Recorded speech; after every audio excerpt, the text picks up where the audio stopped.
Thank you so much, Ben. And hello, everybody. Here we are, the moment that we've been looking forward to since last year. I want to personally thank the Booker Prize winning author of the novel Shuggie Bain, Douglas Stuart, 1455's hero, for being here and taking part in this keynote discussion.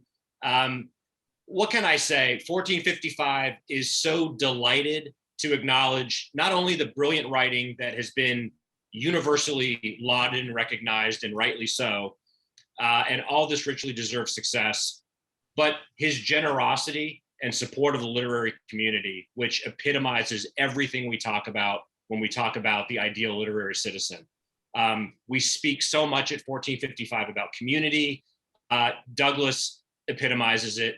He's humble, he's gracious, he's soulful, and I just want to personally thank him for saying yes to me when I asked him shortly after we featured him for our author series in late 2020.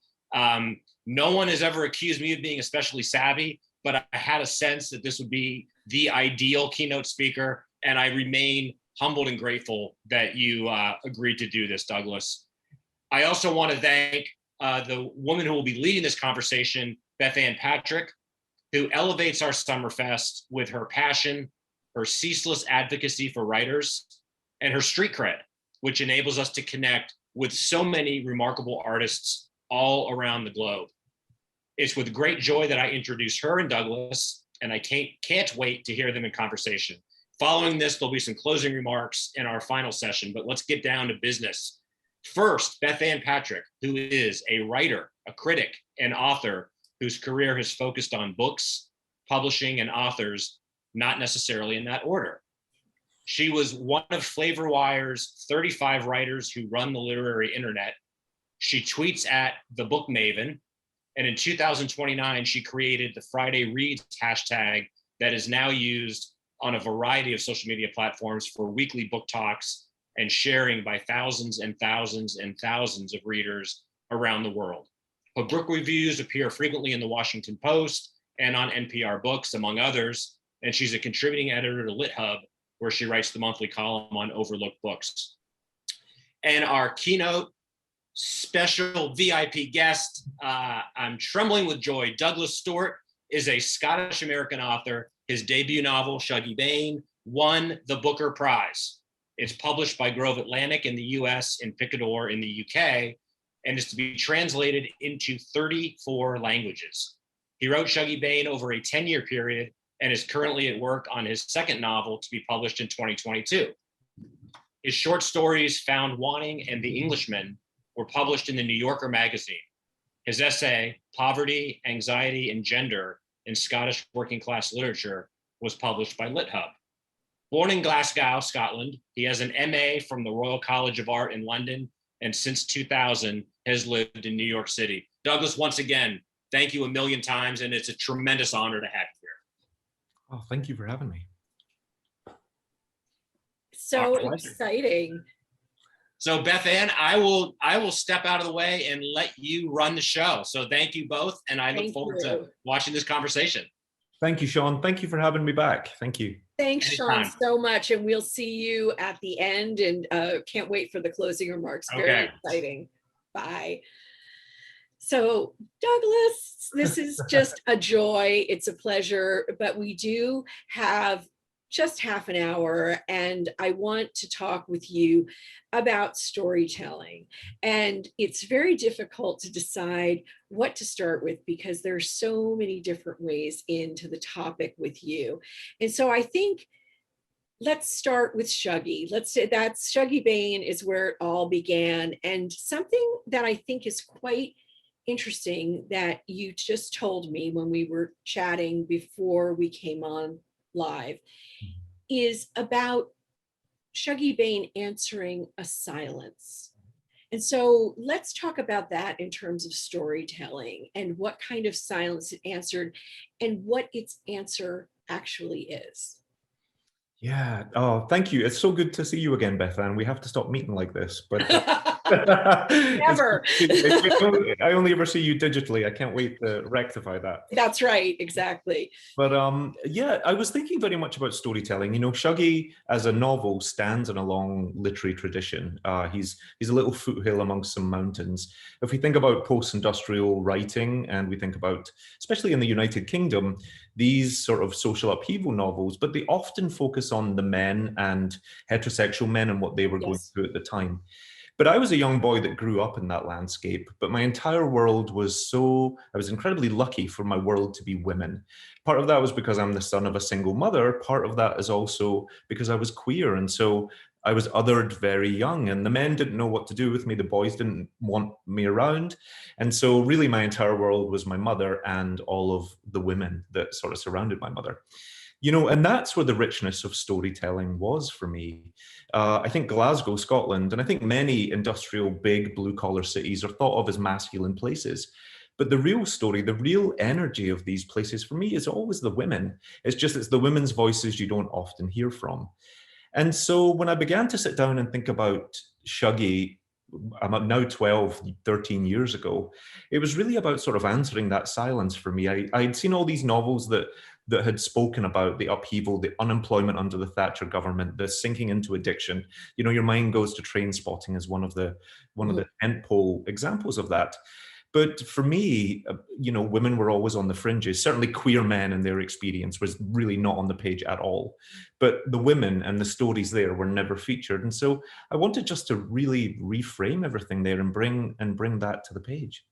I think that's fascinating because not only are you talking about stories that don't get told enough, that don't get enough attention and time and space, but you're also talking about queer existence and queer experience as something that actually ties in more with women's experience. And this, I think, is something we all need to understand about those industrial blue collar cities and spaces, is that we think of this strong, you know, He-Man, you know,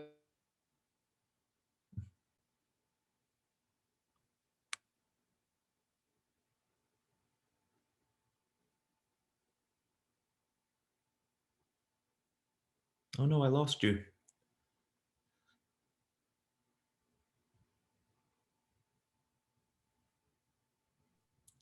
Did I lose you? Trying to get her back. Just a minute. Okay. There's some thunderstorms coming through New York, so I wondered if it was me there. No, we're having similar weather down here in the DC area as well. So, just stand.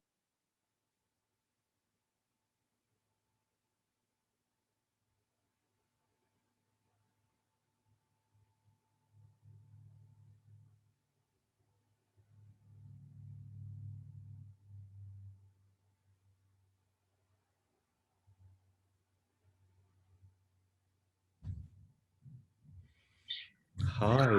Hi, I'm so sorry about that. I have had a strange computer glitch, but I'm here. And I was just asking you about tying in the queer experience with women's experience. And I think that is absolutely fascinating, because another thing that we talked about is the idea of the story already being here.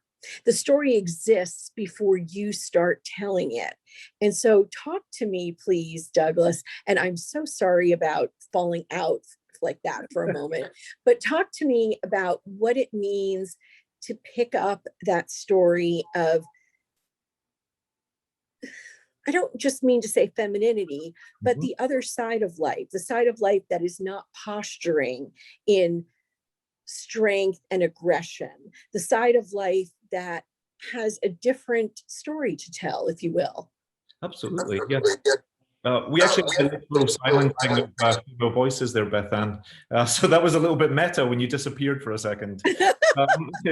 But yeah, you know, I think a lot about the narrowness of masculinity as well. And I think that is something that hurts men too. You know, it was a time where men had to be very hard-working, hard-drinking, hard-fighting, hard-loving, and they weren't really allowed to express their tenderer feelings or their vulnerabilities, or sometimes their creativity. You know, the men in my family had to do the jobs they did, and they never were allowed to ask themselves, is this where I'm meant to be in life? Is this what I want to do? They just had to do it. And so when you start to get to the queer experience, that masculinity just cannot be seen, because it's so far outside of what everyone else is trying to cope with. And so I don't necessarily think that's always homophobia. I just think that's the shackles that we put on heterosexual men sometimes. And so for myself and for a lot of queer men, my generation, Yes. in those places, those stories just evaporated. The society just couldn't see you because they just didn't have a place for you, or they pushed you very much to the side. And a lot of what I was writing about in Shuggie Bain was about sort of the concealment of stories, or the hidden lives. There's an awful lot of tension between pride and shame in the book. And both Shuggie and Agnes's femininity is under assault in very different ways. Yes. I thought an awful lot about Agnes, and, you know, as a man who came into the world, who had a lot of opportunities just by being a man, I thought a lot about a character, a working class woman like Agnes in the 60s and 70s, when women going into higher education from what was known as the labor class was only 0.003%. And so there's a silence there. There's just a, you know, there's a limit placed on that character. And so I wanted just to focus on them. But it was also a time where a lot of things are affecting families. We know when men struggle, and there was 26% unemployment in Glasgow at the time. When men struggle, it's women and children that suffer. And Yes.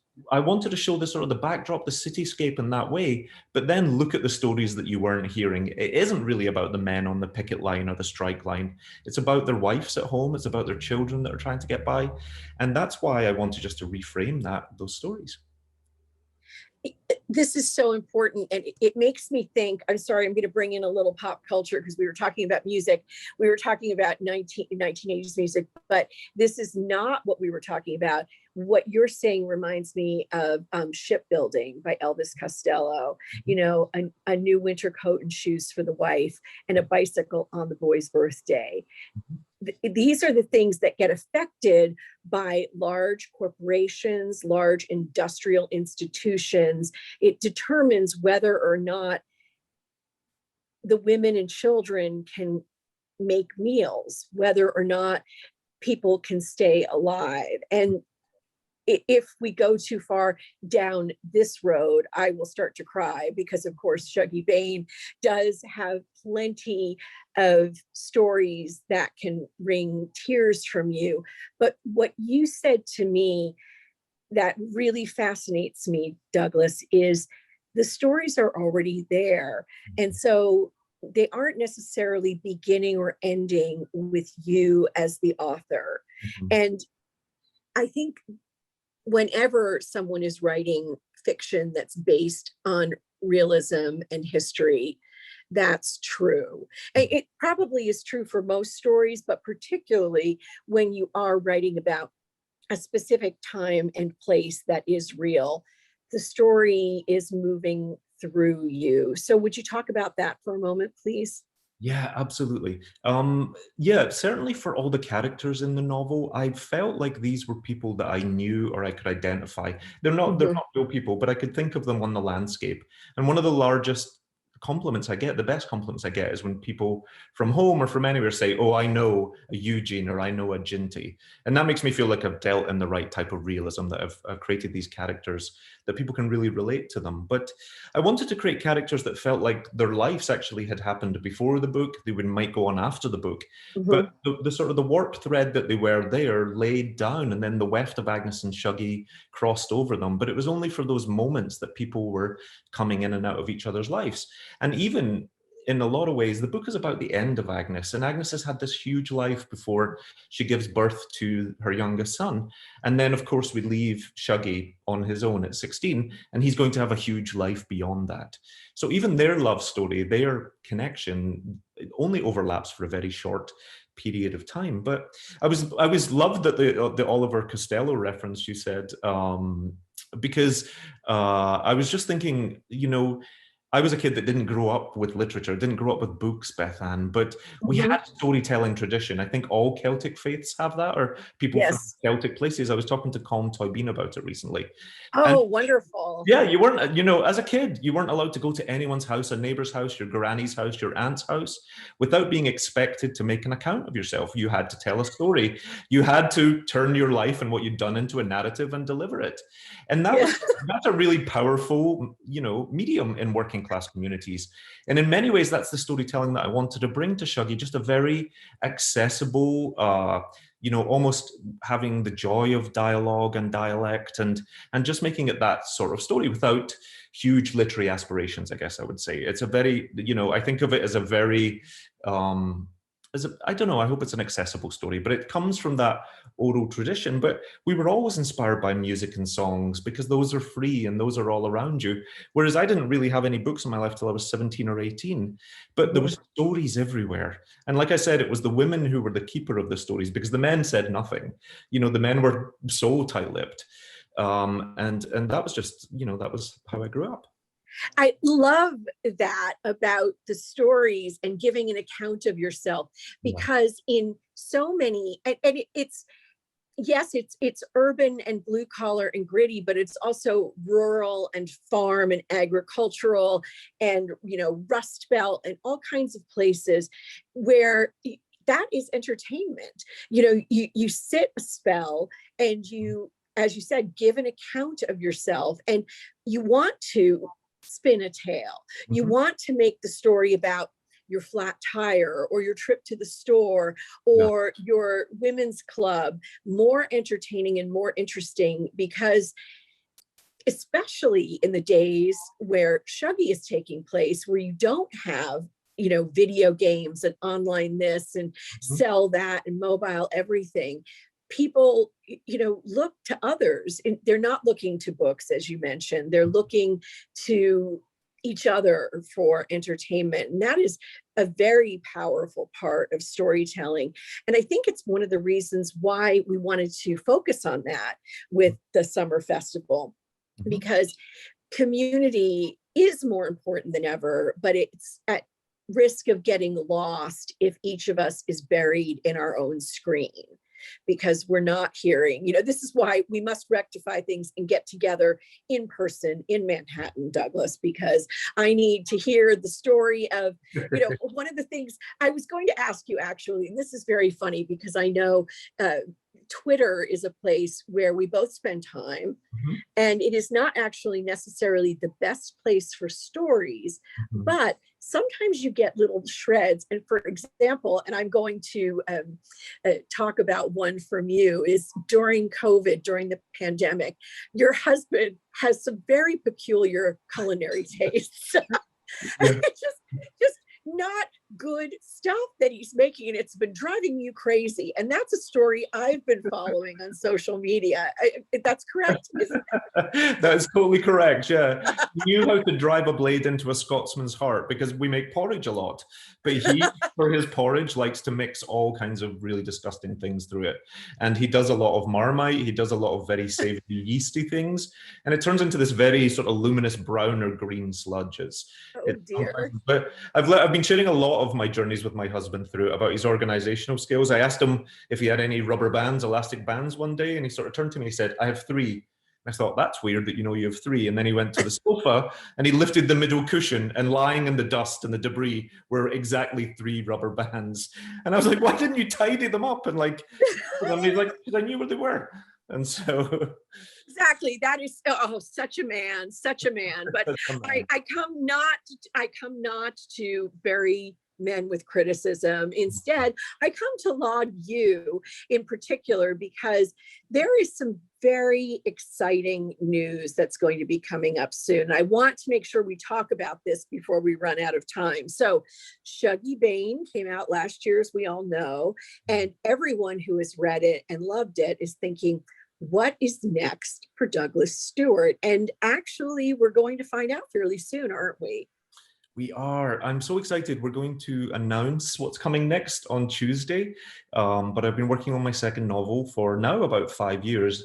It overlaps a lot with Shuggie in the writing of it. There was times I had to step away from Shuggie. It already was finished. The draft was finished, and I worked on this other project. But I'm a writer that also is interesting that we're talking about storytelling today, because this next book, although it's an entirely different story, it's really a love story between two young men who are caught up in 1990s Glasgow and are separated by sectarian gang divides. You'll know now, Bethanne, that Glasgow can have some housing estates where the men use their the Protestantism or the Catholicism as a way to identify as gang. And so I wanted really, it's almost a Romeo and Juliet in that way, but really set amongst these gangs. And so that's what I've been working on. But in terms of stories, you know, the young men that are in this novel are telling the same story as Shuggie as a way, or they're telling a parallel story. These are voices that are all standing in the same place and sort of speaking out. And when I was talking about the warp threads of these lives, that's what I mean. I mean, there's a tapestry there. You know, there's so many lives. And in a way, Shuggie, we leave him on the brink of manhood at the end of the book, so I don't want to spoil it for anyone. But there's a character that comes in, Leanne, who just comes in at the end, who has a whole life and a whole story, and will have a whole story. And she just fascinated me as a character, because I was thinking about, where do all these people go when the book ends? Where does all these lives go to? And I like novels that do that. I like novels that almost end not in the middle of a story, but you just know that the characters are going to go on, that a life isn't complete yet. And so that's really what I'm working on at the moment. There's almost a diptych feel to it. Hopefully maybe one day it'll be a triptych. That's very interesting. Yeah. Very interesting. I'm excited. It's a, as you said, it is a tapestry, and you could make Glasgow your life's work. Absolutely. You know, that may come true, that might not, but we're all watching, you know, quite avidly. And we're all also wondering, you know, who are the writers? And I talked to another wonderful modern novelist the other day, Pajtim Statovci, who wrote My Cat Yugoslavia and is now coming out with Bola, his third novel.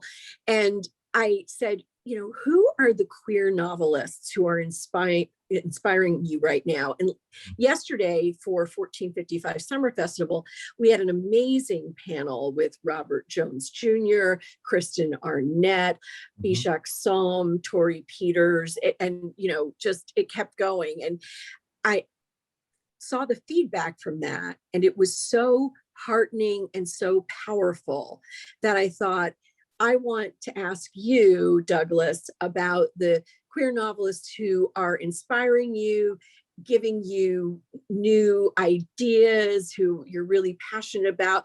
And they can be people that, you know or don't know, but I'd love to hear a few names. Yeah, absolutely. And I'm sorry it got so dark. New York's about to have... I promise my electric hasn't been cut off. That's right. I might be close to it, but it hasn't happened yet. But it got incredibly dark. I'm so sorry. It's all right. You know, I think one of the most exciting queer writers at the moment is Brandon Taylor. He has a mind that works in ways mine will never will, and it makes connections, and it sees these small both interactions in society, and just he's a beautiful writer. And I think he's also, what I admire about Brandon is he takes queerness and just layers it into the experience. It's not always the tent pole or the large thing in work. It's just a facet of someone's life, and I like books that deal in that way. Garth Greenwell, I think, is a writer that I admire hugely, especially when we're talking about writing about intimacy and about, you know, queer loneliness as well. Tori Peters is phenomenal. I forgot the author's name, but I just read the most amazing Polish queer novel, Swimming in the Dark. Thomas Jadorowski. Please don't let me say I've said that wrong. We'll get it right. I don't know it, and I need to read this now. Excellent. Oh gosh, but about the queer experience against the backdrop of communist Poland, and about really being under, under threat from the state in that way. But then I'm also, one of the biggest influences on my writing has been Alan Hollinghurst. But in a fun way, the inspiration for me has been about answering the other side of the class divide, because Alan writes from a very upper class queer point of view. And there's a lot of freedom, there's a lot of mobility. And I write from a working class point of view where there's no mobility and often a lot of consequence to who you were born as.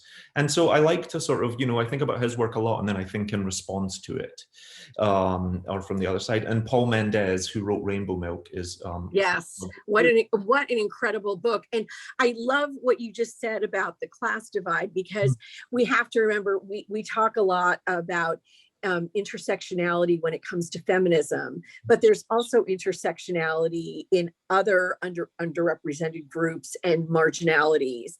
And so it is really important to remember that if you are a queer working class Catholic, boy in, I don't know, Northern Ireland, I'm just making things up now, that your life has different parameters. Yeah, that is what and that's what I think intersectionality helps us with. But I am just delighted that we get to hear more from you about working class Glasgow, and that you are thinking about these writers who do portray working class milieu in other queer narratives. That's really a powerful thing. And I hope we see more and more of that coming out from different countries now, not just Western countries, but everywhere, because there are so many difficulties with families, with institutions, with, cultural strata that we have to look at. And, I was laughing, we just have another minute or so, but I was laughing with you about listening recently with some younger people to the Smiths' Girlfriend in a Coma.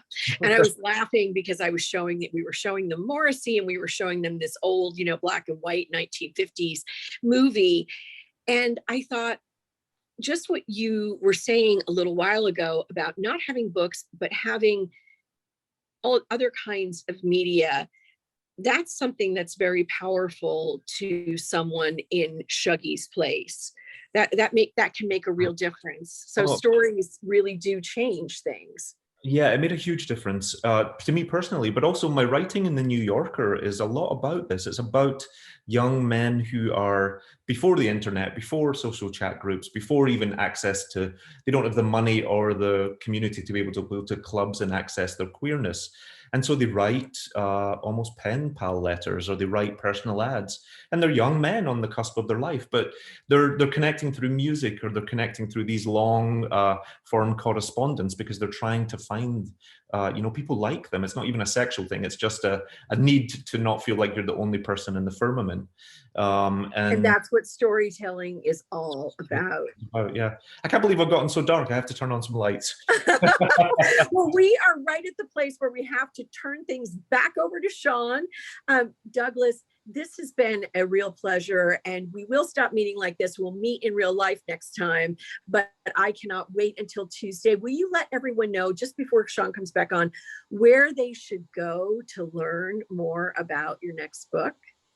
Yes, it will probably be announced first on Twitter. It will, of course, be in Publishers Weekly. But I'm very excited. I think I've been working on Shuggie for so long that I'm ready to add another voice to the chorus. Wonderful. Congratulations. Thank you again. 1455 owes so much to you, and we'll continue to work together. And Sean Murphy, come on, take it away. Well, I think we need to jump into our final session, which is on the festival site. So anyone that's watching right now wants to see some brief closing remarks. This session will end, and we'll meet you in the other session momentarily. We'll see you before we go. But Douglas, again, a million thank yous, and thank you for elevating our already awesome festival to just the stratosphere. Oh, thank you guys for having me. I can't wait to come down in person. Wonderful. Bye now.